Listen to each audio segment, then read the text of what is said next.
morning, everyone. Good morning. Thanks for getting up a little bit earlier than normal to be here. I didn't realize the change until I saw my microwave. Who else? That was similar to them? That's just me.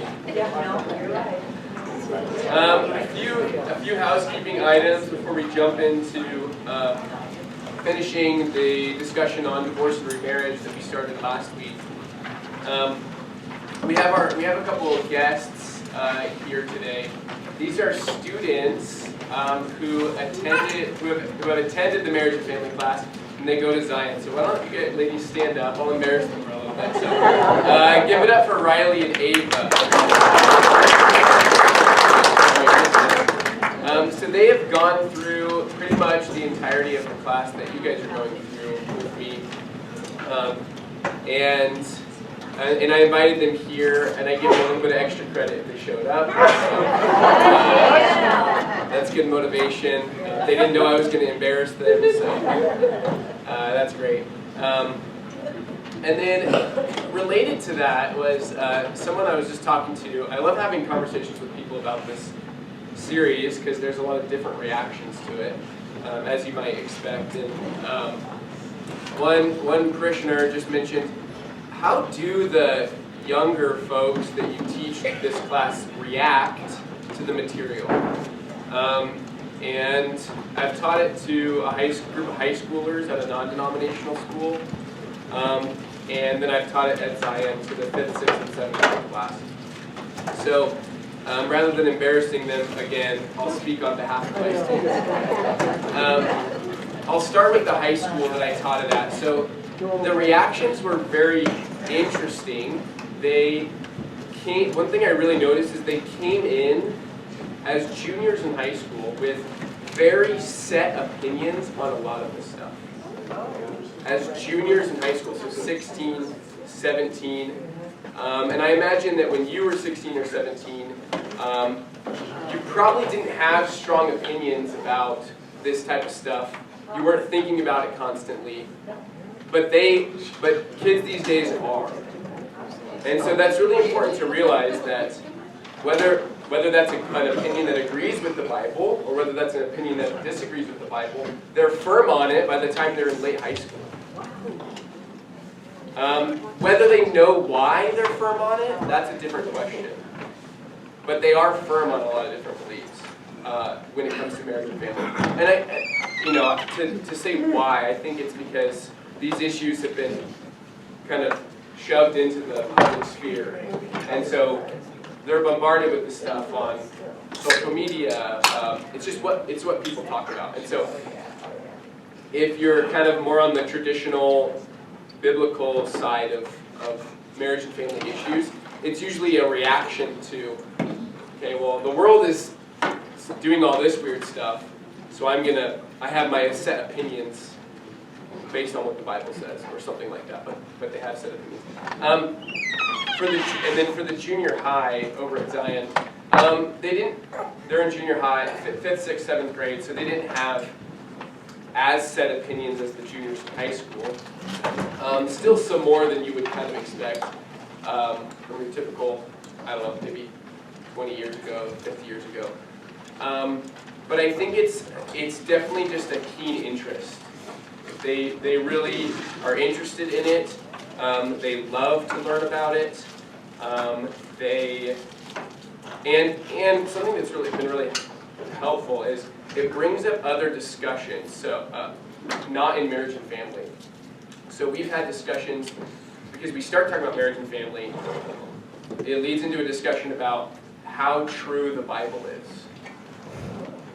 And then you kind of have a discussion about inerrancy and inspiration and infallibility, and it's really good. Or you start with marriage and family topics, and then you get into a discussion about what's the relationship between Christianity and other religions. How valid are other religions? Think questions like that. And so it leads into a lot of, or even, what is the role of the government, and how do Christians relate to the government? We've had that discussion that I didn't plan, but got brought up because of kind of a marriage and family class question. So they're really curious, and they are really hungry for this stuff. Is kind of the bottom line for kids that age. And these ladies are in what grade? 5th grade. 5th grade. And something else, I talked to another parishioner about this class. Really appreciated her getting together with me. She just asked, hey, can we get together and talk about your class? And we met in my office at school, and it was great. And so you guys are always welcome to do that. You can get a hold of me different ways. You just call the school and get a hold of me. But one of the things that she mentioned, which was really interesting, was I've never heard a class taught specifically on this issue, and it was the divorce and remarriage. So I kind of want to take a poll, if that's all right. Who's heard a class or maybe a sermon devoted specifically to divorce and remarriage? Who's heard one? Okay. Who can't really remember or doesn't think that they have heard? Okay. I don't think so. You don't think so? Okay. So that's, I can't remember any. and that's fine. That's why. But it seems like this issue is not often explicitly taught about. It's kind of, maybe it gets brought up in a passage and you kind of dabble into it, but then you go back to the passage. I'm not so shy, I guess. And the reason why is because I've wanted clarity for myself. And I think that because the world has attacked this issue so heavily, that clarity is really necessary. And so that's kind of my heart behind why I'm teaching so explicitly on these things. And even if it might come as a shock, or it might be a little bit awkward, or it might be unusual. And then the other thing we talked about with this parishioner was that there's kind of this idea that, and I've actually talked to a couple people about this, that it doesn't necessarily apply to some of the older generation. Either they've kind of gone past some of the stage of raising kids, or I'm trying to think of why it wouldn't apply, or maybe even for like if you're widowed or something like that, that it maybe wouldn't feel like it applies. And there's going to be different ways that it applies to different people. But my encouragement to you is there's always younger people that you are connected with. Whether that's your kids would be the primary way, or grandkids, even great-grandkids, or even just younger people in the church. If you feel like it doesn't apply to you as much, because the body of Christ is multi-generational, and because the older generation has a responsibility to teach the younger generation, then it does apply to you in that sense. And so one of the reasons I'm actually doing this class is I want some of the younger people to start coming to Bible study too. And I think this kind of might be a good inroad into that. That's one answer. It applies to you because you can help teach these things to younger people. It also applies because some of like if you're married, even no matter how old you are, like divorce is still sometimes a temptation even for older couples, and so that's helpful to understand it. That was funny, Linda. Linda looked at Bill.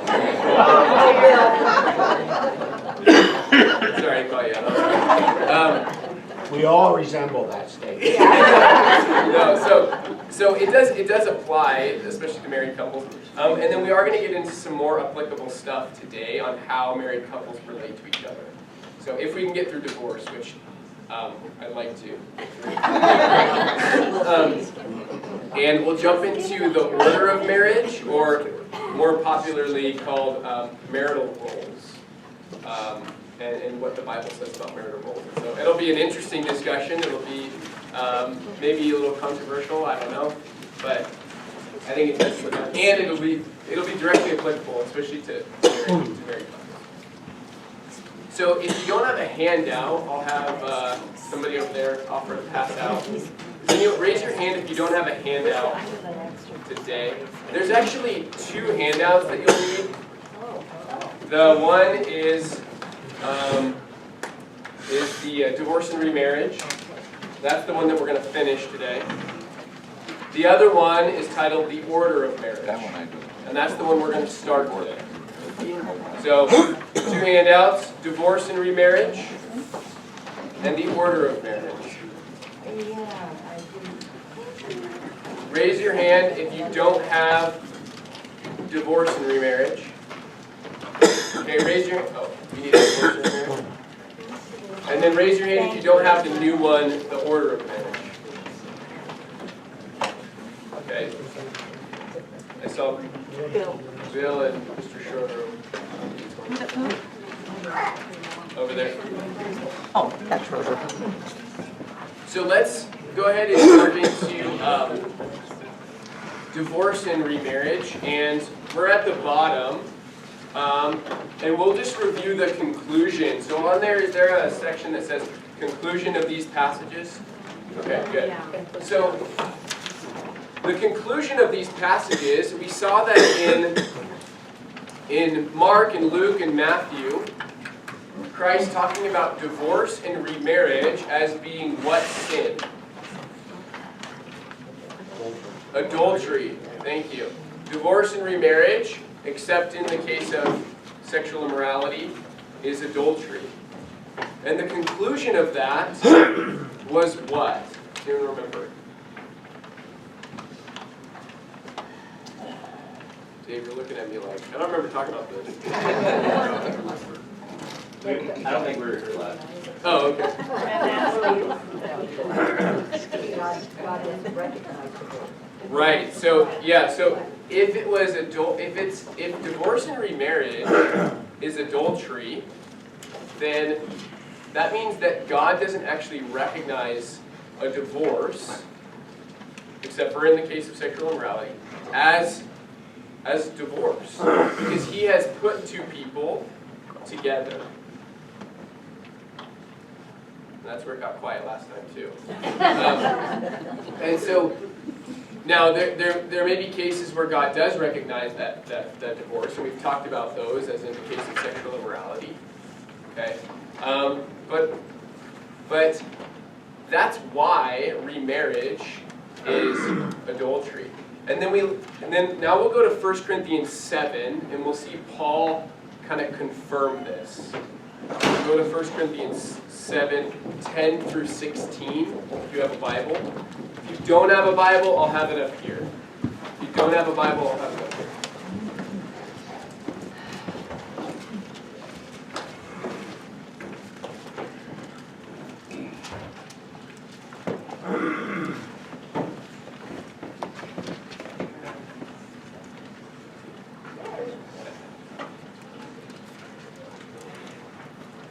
And we'll start in verses 10 through 11.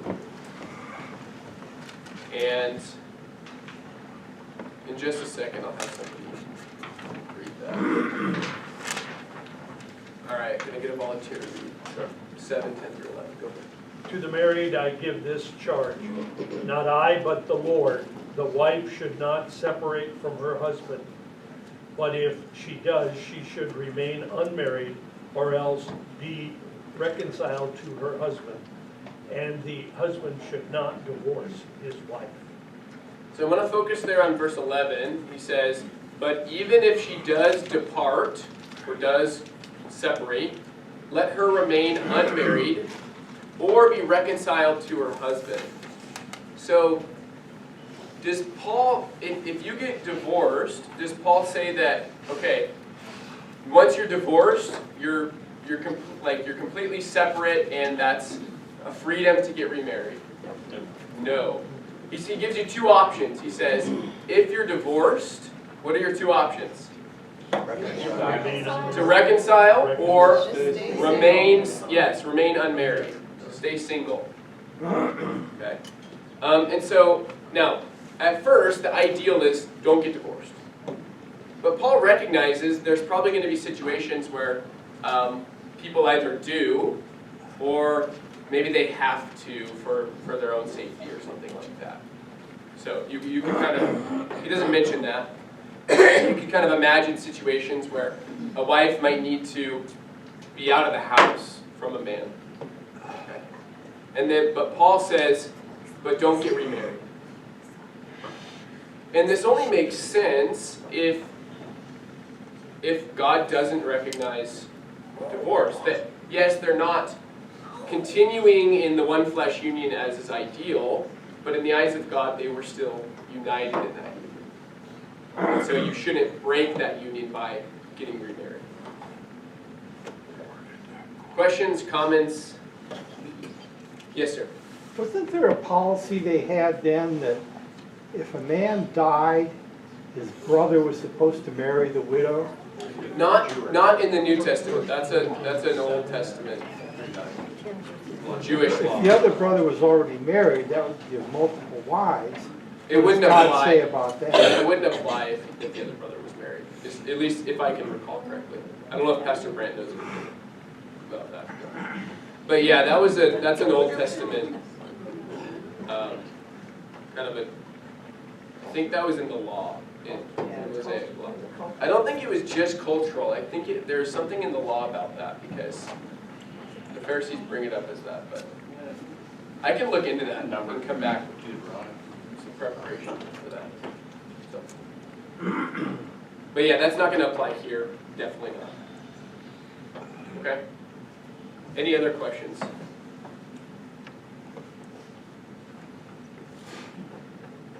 So let's go ahead and move on to.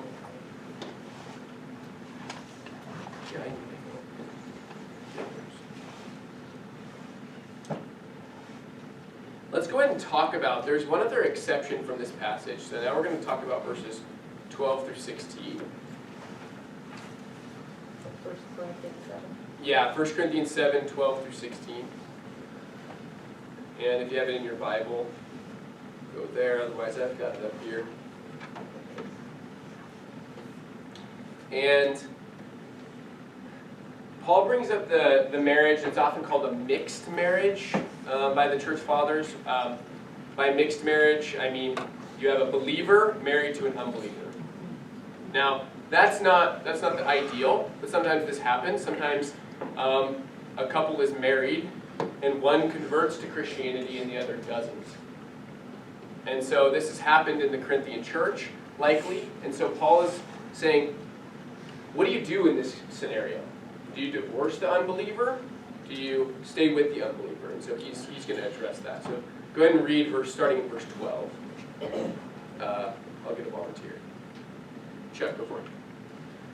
To the rest I say, I, not the Lord, that if any brother has a wife who is an unbeliever, and she consents to live with him, he should not divorce her.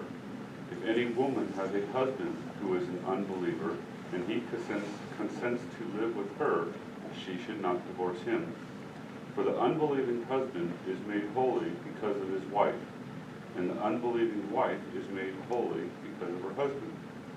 Otherwise your children would be unclean, but as it is, they are holy.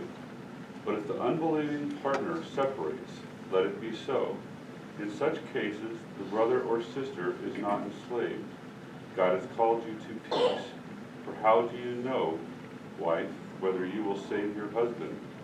Or how do you know, husband, whether you will save your wife?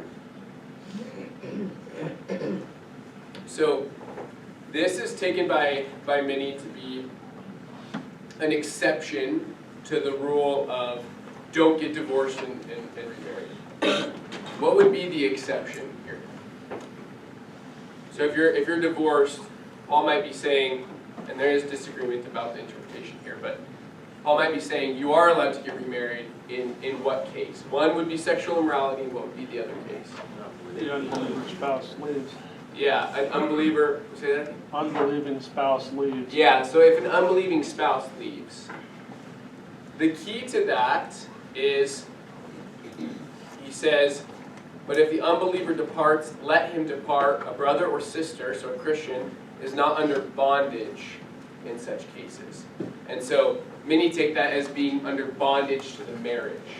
So if you're not under bondage to the marriage, that implies that you can do what? Remarry. But, so these are the two typical exceptions, and some scholars don't, or some theologians don't take even this as an exception, because some would say, you're not under bondage to kind of follow the unbeliever around, but you still shouldn't get married. I lean towards, you're not under bondage from the marriage, remarriage is possible. Remarriage could be appropriate here. But that still only leaves two exceptions to the case of you need to stay married or not remarried, which would be sexual immorality and an unbelieving spouse departing. Okay, comments, questions, concerns?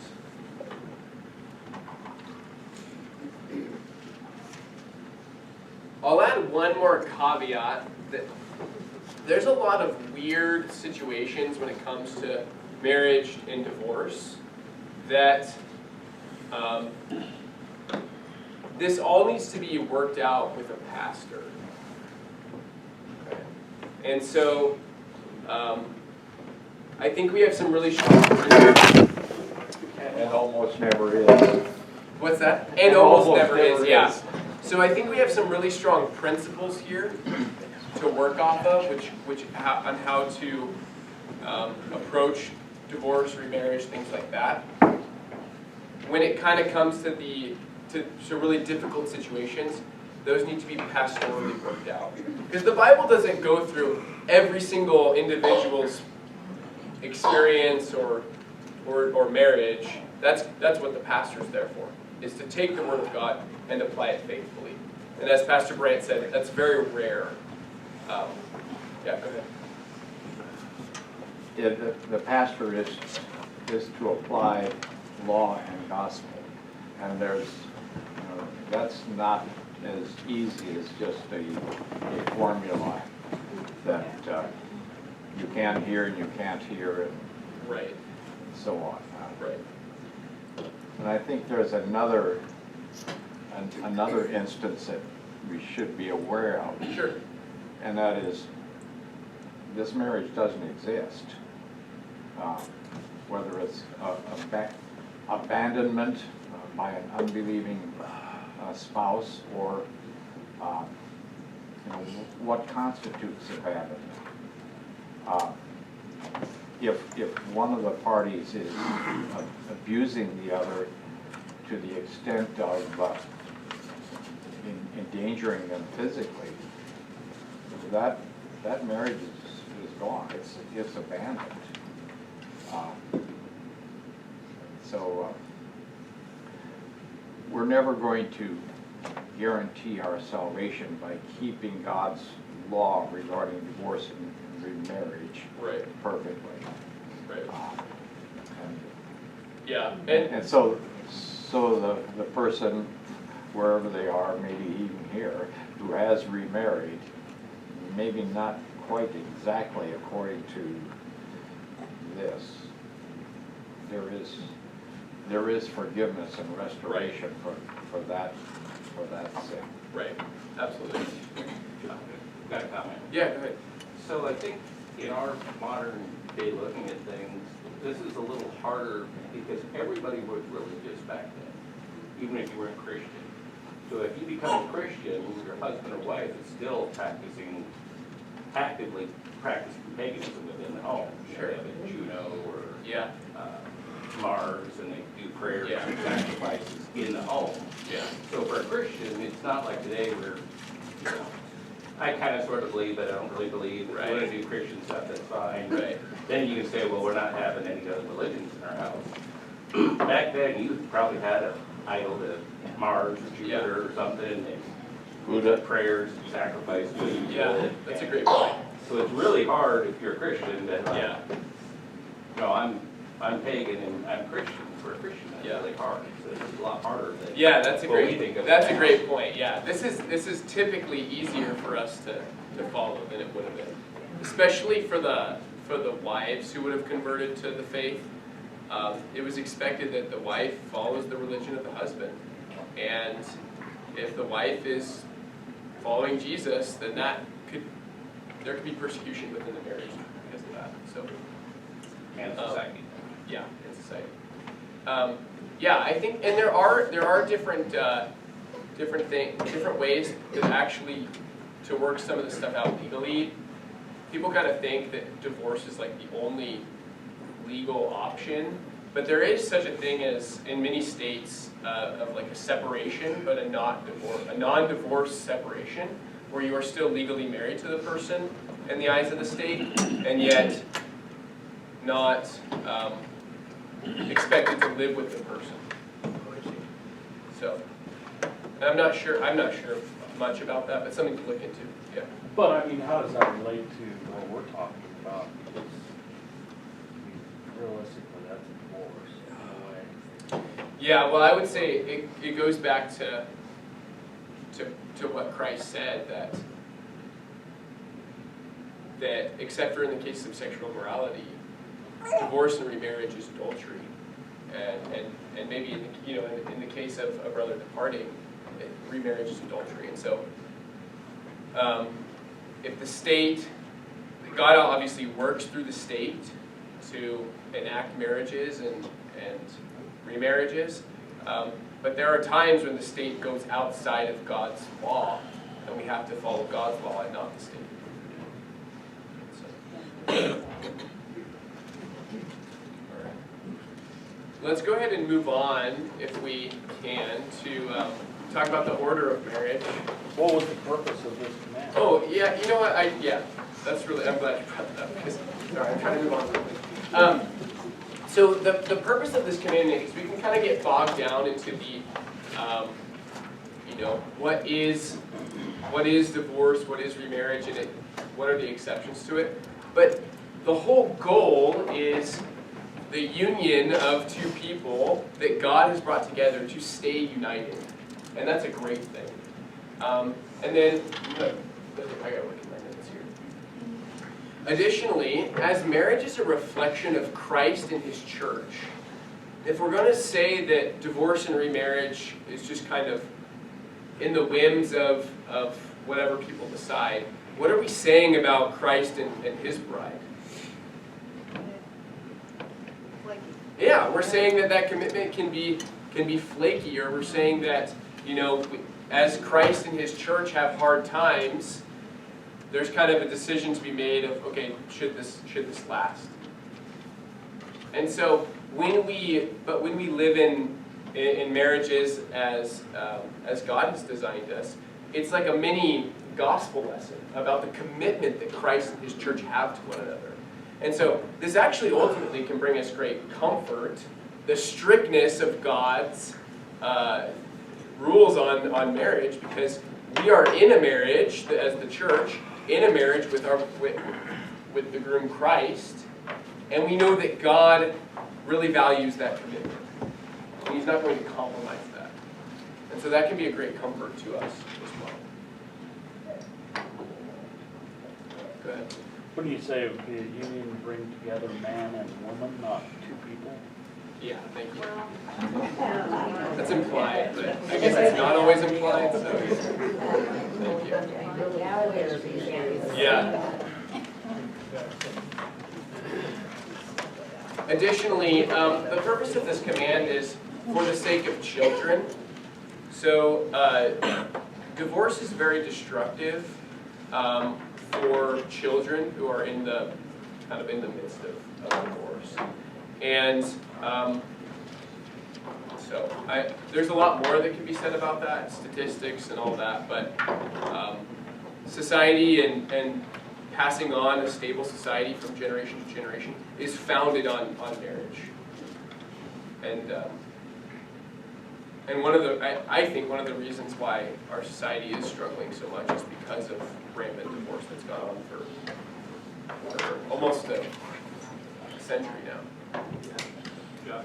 Yeah, I don't know, maybe a different class in the future, but really divorce is not the problem now. Not getting married is the problem. Yeah. It's pretty actually rare that you find people under 30 that are married that are living together or having kids together.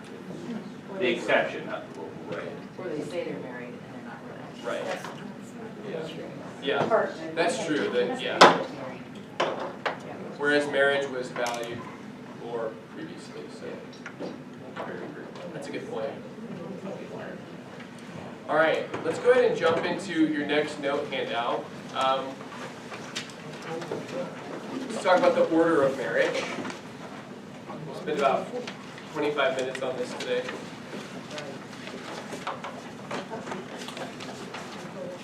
Yeah, that's the goal, What? 25 minutes. Yeah. And I said, oh, yeah, right. So there's 3 goals for today. The first is to understand the order of marriage, or more commonly referred to as marital roles. But it kind of theologically is referred to as the order of marriage. So to understand marital roles,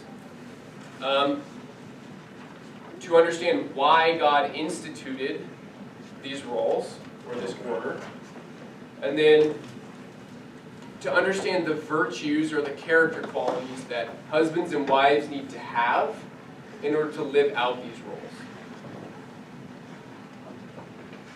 Does that sound familiar? And so let's go ahead and start with the world on the order of marriage, or the world on marital roles. How does the world look at, and there's going to be a lot of different answers, but how does the world look at the role of husband and the role of wife? Co-equal. Equal. What's that? Co-equal. Everything equal. Co-equal. Co-equal. Yep. So that's actually what that word I have in there, egalitarianism, means. Was it just egalitarian or egalitarian? Egalitarianism. Yeah. So egalitarianism is the belief that there's no divinely established authority or roles within marriage, that whatever you decide for your marriage is what works for you. And so God hasn't mandated roles or an authority structure. Yeah, co-equal. What else? Yeah. But with this co-equal, does that mean husband and wife, and do people think that could be man, man, woman, woman? Yeah, I mean, that's definitely part of it, yeah. I mean, that's like a obvious mix-up of the roles. So, yeah, that's a good point. And with 2 men that are, say, this is my husband, and then wife and wife. Yeah, yeah, we're past roles at that point. Yeah. Well, I don't know. Whenever you see some of them, one looks more feminine than. Yeah, that's true. I'm sure they might have a role in Yeah. their relationship, Yep. marriage. Yep, that's true. Okay, other thoughts about roles or the order or authority? I mean, you guys nailed it. It's kind of, there is none. It's like, well, if the man is in charge for your relationship, that's up to you, but don't try to put that on my marriage. Or if the woman is in charge for your relationship, great. If there's kind of an equal, work it out, figure it out. Okay. The Bible is not so flippant when it comes to marital roles. And so we're going to kind of look at these. One thing to note before we jump into this is the culture that we're in there's this idea of cultural relativism, where, and that's the idea that each culture is judged kind of on its own grounds, that one culture can't judge another culture.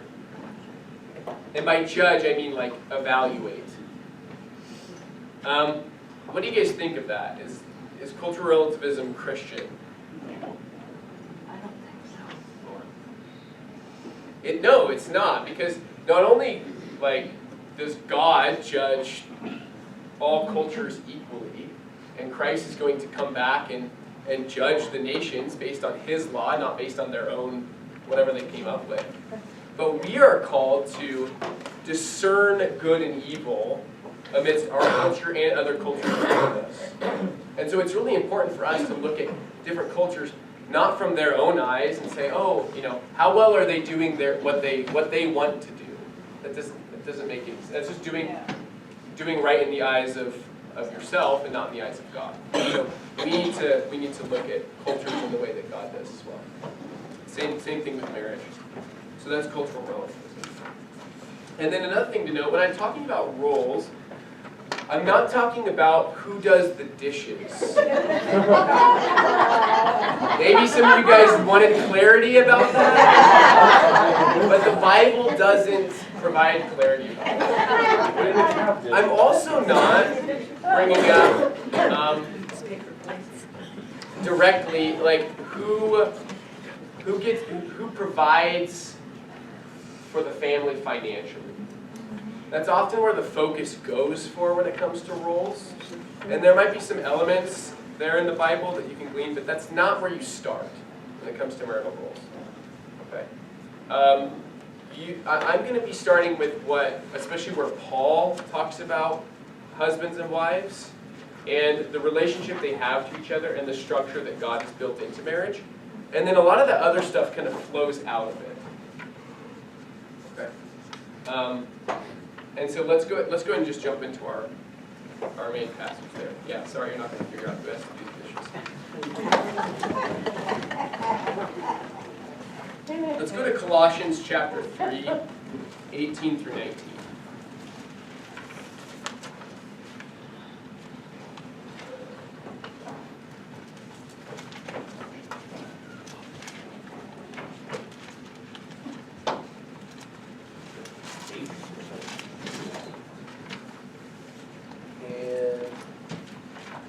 Volunteer to read that.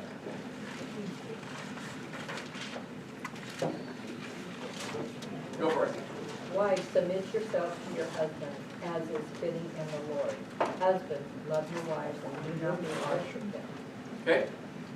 So maybe just take a second and jot down kind of the role of the wife and the role of the husband. We'll have discussion kind of towards the end when we get through all these.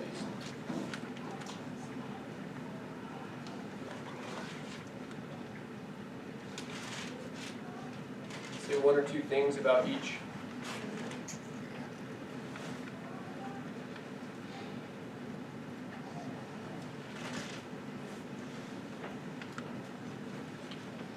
And then when you're done, flip to Ephesians 5.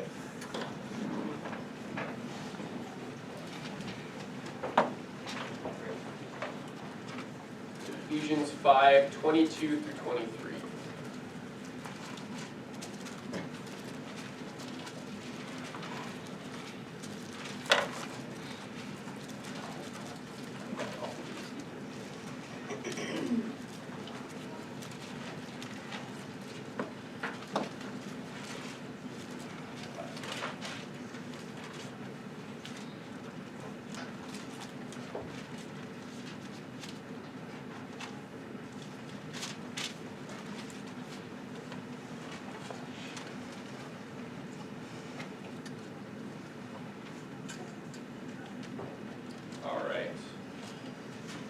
Somebody want to read that for us?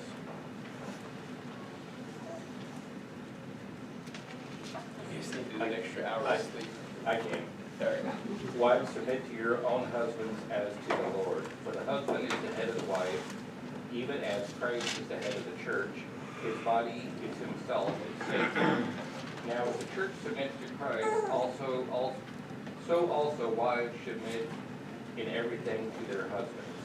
Husbands, love your wives, as Christ loved the church and gave himself up for her, that he might sanctify her, having cleansed her by the washing of water with the word. With the word. With the word. Yeah, keep going, yeah. 27. Yes. So that he might present the church to himself in splendor, without spot or wrinkle or any such thing, that she might be holy and without blemish. Keep going. Yeah, all the way to 33. In the same way, husbands should love their wives as their own bodies. He who loves his wife loves himself. For no one ever hated his own flesh, but nourishes and cherishes it, just as Christ does the church, because we are members of his body. Therefore a man shall leave his father and mother, and hold fast to his wife, and the two shall become one flesh. This mystery is profound, and I am saying that it refers to Christ and the church. However, let each one of you love his wife as himself, and let the wife see that she respects her husband. Okay, so write down something for the husband and write down something for the wife. And try to write down a new thing. So submit and love got brought up again, just like in Colossians, but try to write down a new thing. There's some new stuff here.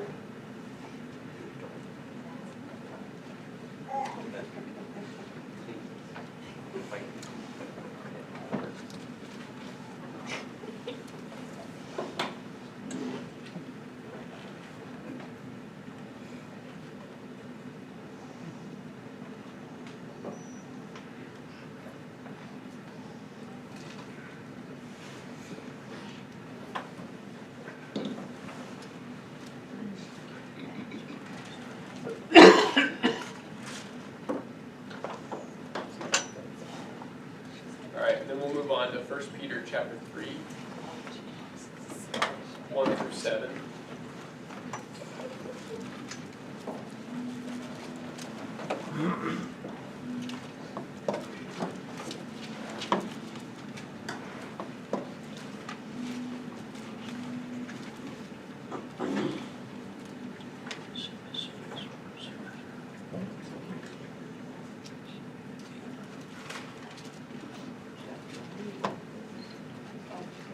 Actually, we'll go into discussion, because discussion's way more fun. So we'll discuss those two passages, and then we'll jump into the next passages. So,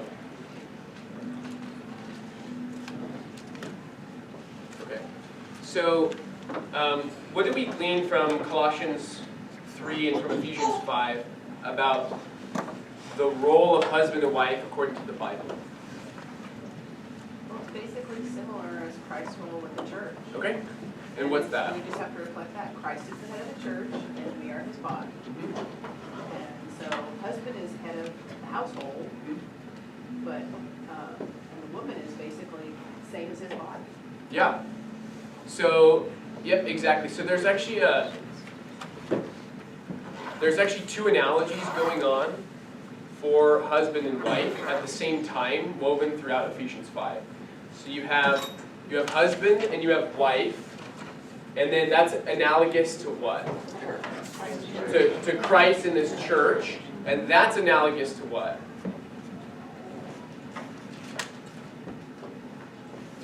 Body. To a person. So to the head and the body. Okay. And just like the head, so you have a head and you have a body in a human. You have Christ is the head, and the church is the body, and the husband is the head, and the wife is the body.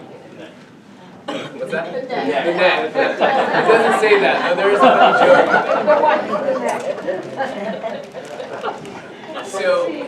joke. So, and what does that mean for? And then he gives some commands based on this relationship. So, because the husband is the head and the wife is the body, how should you live? He says it in here, in actually both of these, yeah. Well, he says the man should love his own, the wife like he loves his own body. Exactly. So, because the husband is the head, and that's like Christ is the head, and that's like the head is the head of the body, you should love the body. So, the husband, because he's the head, should love his wife. So because of the structure, the man should do something. He should love his wife and care for her. Just like a man with his mind in his head cares for his own body. Okay? All right, what about the wife? What's the wife required to do based on this structure? Respect and submit to the husband. Okay? Just like the body doesn't tell the head what to do, okay? The body submits to the head. It's just like the wife submits to the husband. Does the church? How does the church relate to Christ? follows his commands. Follows his commands, submits to Christ as the head. Does head imply authority? Yes. Yes. But. Yes. Absolutely. There's going to be a lot of buts. So there's going to be a lot of clarification about how this works out and what does that mean? Does that mean he sits on the couch and says, "Hey, go grab me a beer"? So we'll talk about that. But it's really important to get the structure down because we're so in our culture we're so unfamiliar with we don't like authority, especially like nowadays America. And so we're just like, wait, but because so it's okay to just kind of sit for just a second and just think about the authority structure and the analogy between Christ and the church and the head and the body, because that's the whole basis for Paul's argument. Okay? And we also have to keep in mind that God's commands for us are good. That he's not trying to trick you. And this is obviously more directed to the ladies, because the ladies are probably like, wait, if I have to submit, does that mean? And then you your mind goes a million places. And so just sit in it and know that God is giving you a good thing and not a bad thing. Okay? And because our culture is so against this, we might have to relearn this a little bit. And don't worry, we will get to what's bad for the husband. Don't worry, we will. Yeah. Promise. Who said that? Understanding the culture, Yeah. the word submit, people's minds go to a domineering relationship, like master and slave. Right.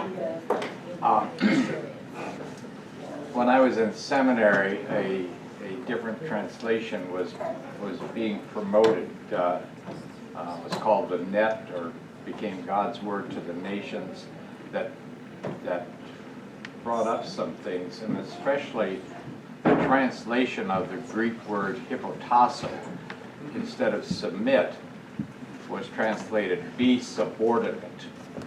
Be in the position that God has placed you, and where he has placed you there in love for your good, Right. which kind of takes away that domineering Right. aspect. Right. And the same word that is used here is used in 1 Corinthians 15, where the son submits or is subordinate to the father. Yeah. And that's in eternity. Right. The son obeyed the father's will and took upon himself a human nature for our good. There's the basis for it. Yeah. So being subordinate is not a bad thing. No. It's a good thing, It's a good thing. as Yep. related to Christ and the church. Yeah. Yeah. That's really helpful. We'll define the word submission at the end here. But yeah, it's not going to be the cultural way where there's just this slave-master relationship. That's helpful clarification. Yeah.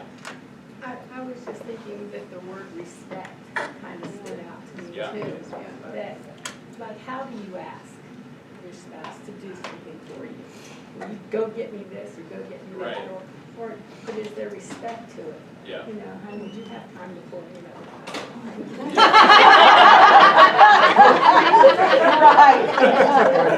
Yeah. So I think respect works for like 30 years ago.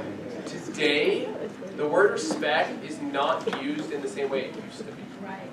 Okay. So respect kind of previously implied, okay, there's some sort of authority structure, and the person that's subordinate in that authority structure shows respect to the person who's the head of the authority structure. Today, that's not what people think of when they hear the word respect, at least younger people. Right. When I hear the word respect, I think of like what teachers say, okay, respect your classmates. Yeah. You see how that's a little bit different? Or like older siblings, respect your younger siblings. But it's not as much like what it kind of used to be, like wives respect your husbands, or would be like, or like children respect your fathers. You kind of see how that's changed a little bit, the word respect. So there is an implied authority structure in the word respect in the way that this translation is using. Yeah, it's like now, there's no respect for the police Yeah. or Right, teachers or, right, it's just so right, sad. yeah. So keep that in mind, how our language changes sometimes faster than the translations. And so we need to be attentive to how the translation's using the word. Well, when Christ was here, it's reminding me of what we heard last Sunday, and the fact that he said to the people that this temple will be torn down in 3 days, and I will rebuild it and put it back in 3 days. And they didn't understand that, but see, to me, that relates something Christ was telling us, that the body itself, he was relating to his body, and like, because he was Christ, he would be replacing that man-made temple. And in marriage, I think some of the disrespect goes around not even respecting the person, not so much their mental and emotional well-being, but do we lose track of respecting that person's body, which pulls you back into that when your life mate gets sick with an illness and you find out how much of that body, other than commingling, you depend on. You know what I'm saying? There should be because I know now, living by myself without my husband, it's an entirely different thing. Doing everything that he used to do, I can't do it. You know what I mean? You can't do everything by yourself, and that body that's there with you is not only a helpmate in emotion, love, and faith, but the actual body of that person has to be respected, because they contribute to your life so much that you would not have without them. Yeah, excellent. Yeah, that's true. I wouldn't know what I would do with that.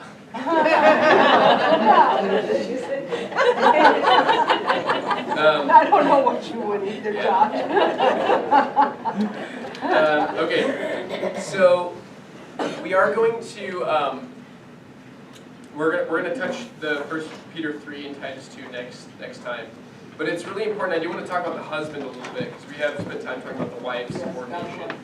So the husband in this analogy is Christ.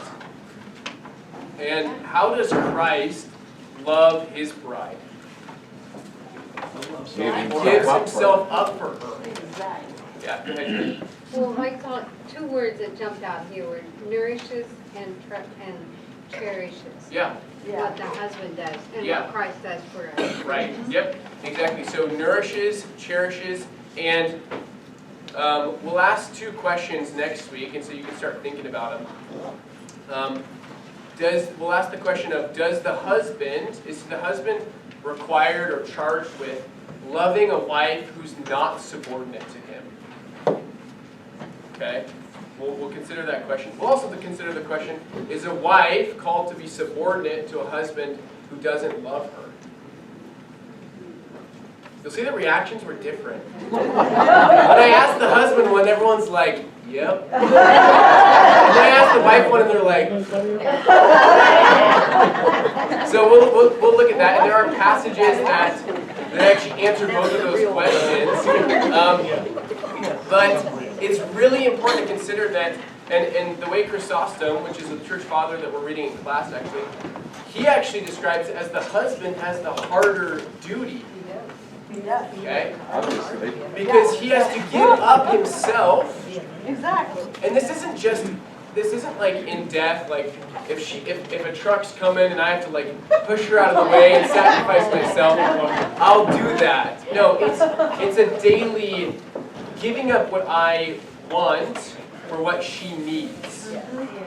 and the nourishing and the cherishing involves sacrifice of What you want. your own desires, your own pleasure, etc.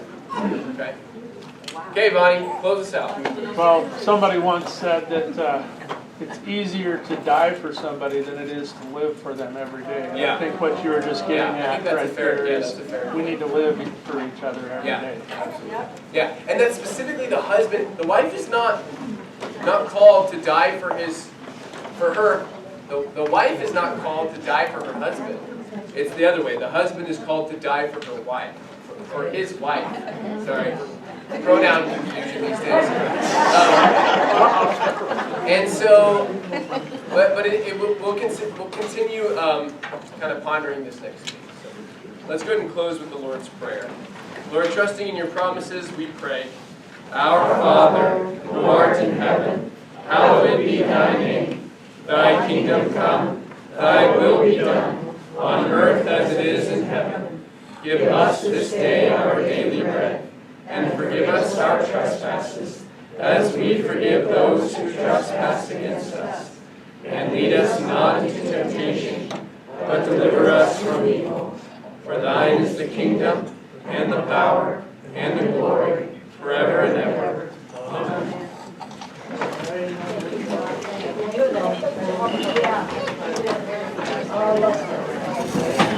Yeah.